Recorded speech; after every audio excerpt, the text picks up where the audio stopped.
Hello students, question number 9 तक हम कर चुके हैं। चैप्टर नंबर 1 चल रहा है, accounting for partnership fundamentals. Profit and loss appropriation account बनाना सीख लिया हमने, मैनेजर कमीशन निकालना सीखा था, पार्टनर कमीशन निकालना सीखा, इंटरेस्ट ऑन कैपिटल निकालना सीखा। अभी हमारा आज क्वेश्चन नंबर 10 में थोड़ा सा टॉपिक चेंज है, कैपिटल फिक्स्ड या फ्लक्चुएटिंग।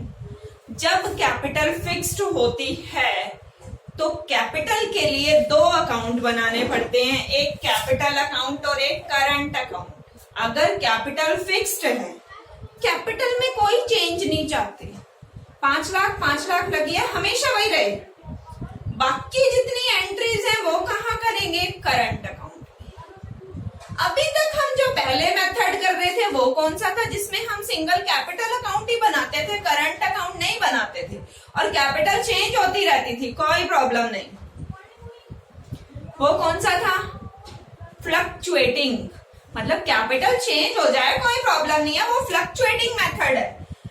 अभी हम कौन सा मेथड कर रहे हैं? जब कैपिटल फिक्स्ड है, कैपिटल को चेंज नहीं करना है, नहीं करना तो कैपिटल के लिए सेपरेट अकाउंट और करंट अकाउंट, बाकी ट्रांजैक्शंस के लिए सैलरी मिली current account, interest on capital current account, drawing current account, interest on drawing current account. Capital में हमने सिर्फ 2 एंट्री पास करनी है। पहले तो कैपिटल के बैलेंस लिखेंगे, फिर उसके बाद कैपिटल को एडजस्ट करने के लिए कोई कैपिटल इंट्रोड्यूस करता है या विड्रॉ करता है।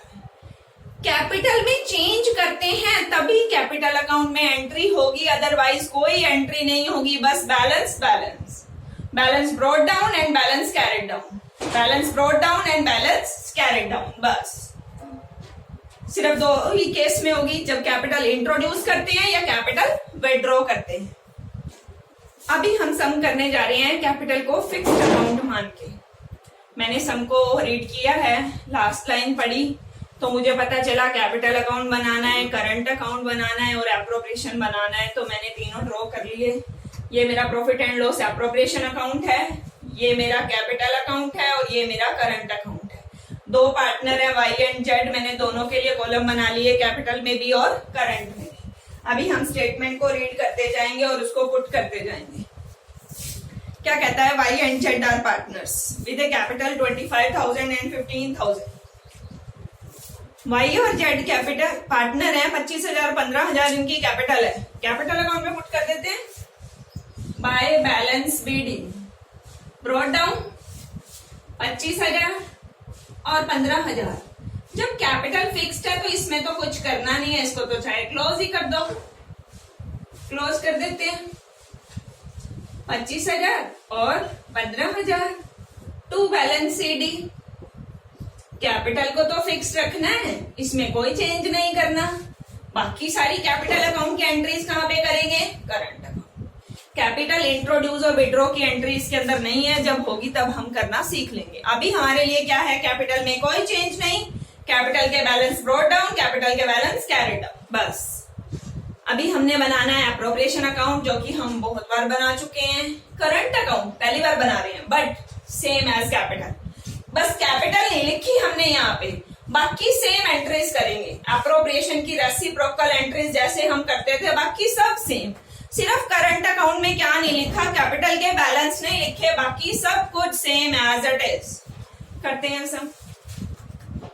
Y and Z are partner with capital 25,000 and 15,000। हमने पुट कर लिया कैपिटल अकाउंट में। Each partner is entitled to interest on capital 9%। Interest on capital है। इंटरेस्ट ऑन कैपिटल हम एप्रोप्रिएशन के कहाँ लिखते थे? डेबिट में, क्योंकि फर्म के लिए एक्सपेंसेस है और एक्सपेंसेस डेबिट होते हैं। To interest on capital Y and Z। Amount कितना होगा? 25,000 का 9% कैलकुलेट किया, 2,250। इसका हम कितने परसेंट कैलकुलेट कर रहे हैं? 9%। 15,000 का 9% कैलकुलेट कर रहे हैं, 1,350। 25,000 का 9% 2,250 एंड 15,000 का 9% 1,350। इसका टोटल करके लिख देते हैं, कितना आ रहा है 0 0 5 5 10 3 2 6 3 2 5 and 1 6 2 1 3। नेक्स्ट चलिए क्या कहता है, Z is entitled to a salary 6000 per annum. Z को सैलरी भी दे रहे हैं, ठीक है जी, दे देते हैं जेड को सैलरी 6000। रेसिप्रोकल एंट्री करते हैं सेम, यहाँ डेबिट में हो रही है करंट अकाउंट के क्रेडिट में, पहले कैपिटल अकाउंट के क्रेडिट में आती थी, बट अभी कैपिटल फिक्स्ड है, broad down carried down capital को बंद कर दिया, बाकी सारी एंट्रीज कहाँ पे पुट करेंगे, करंट अकाउंट में। तो हमने सबसे पहले इंटरेस्ट की एंट्री की, वाई का इंटरेस्ट था 2250, जेड का इंटरेस्ट था 1350 और जेड को सैलरी भी मिल रही थी 6000। अप्रोप्रिएशन की रेसिप्रोकल एंट्री हमने कर दी, उसके बाद हम नेक्स्ट आगे चल रहे हैं।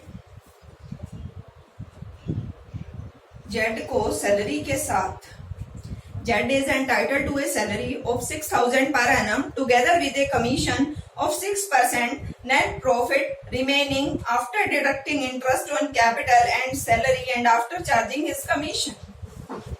जेड कमीशन की डिमांड कर रहा है, कितने percent, 6%।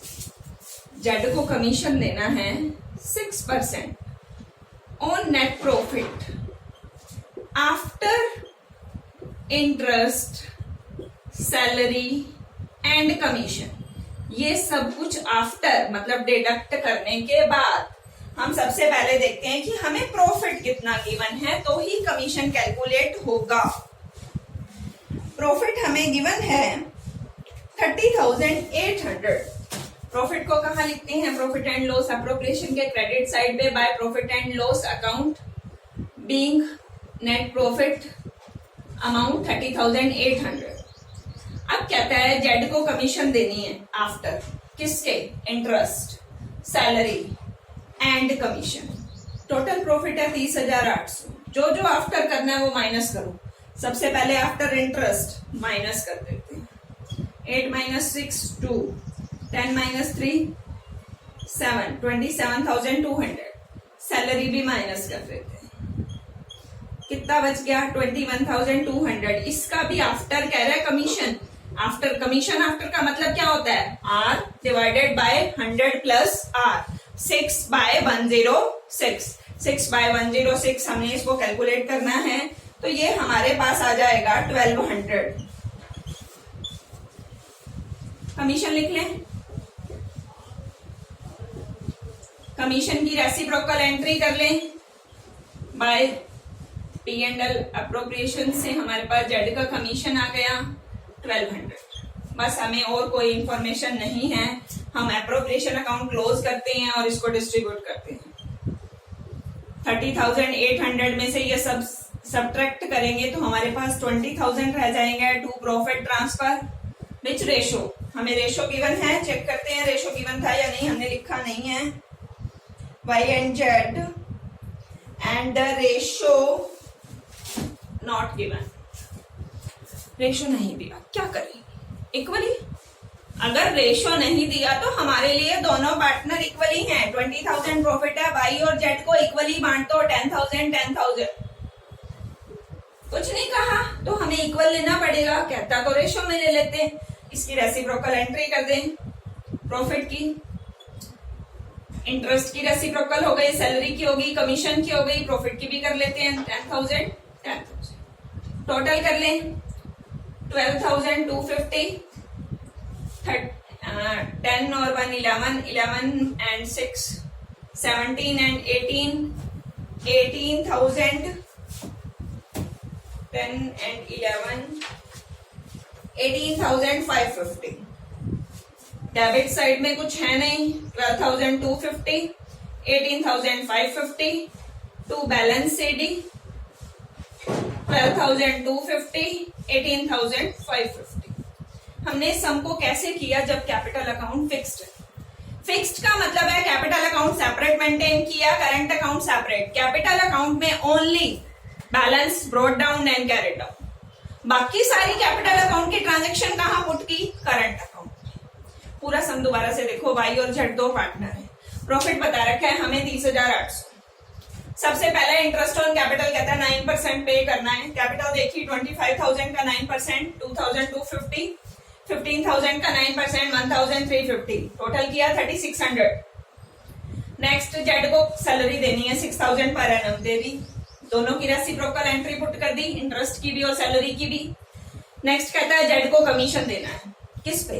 Profit after deducting interest, after deducting salary and after commission, मतलब सब कुछ घटाने के बाद।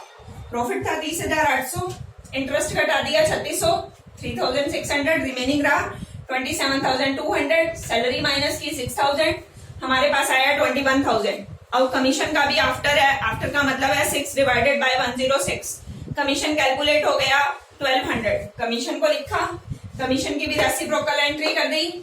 प्रॉफिट एंड लॉस एप्रोप्रिएशन को क्लोज किया 30,800 माइनस रिमेनिंग रह गया 20,000। प्रॉफिट डिस्ट्रीब्यूट कर देंगे, रेशो गिवन नहीं है, इक्वली डिस्ट्रीब्यूट कर दिया 10-10, 10-10 को ट्रांसफर कर दिया, टोटल करा और बैलेंस निकाला। सिर्फ पहले वाले सम में और इस वाले सम में इतना ही डिफरेंस है, यहाँ पे हमने कैपिटल के लिए दो अकाउंट मेंटेन किए, कैपिटल और करंट।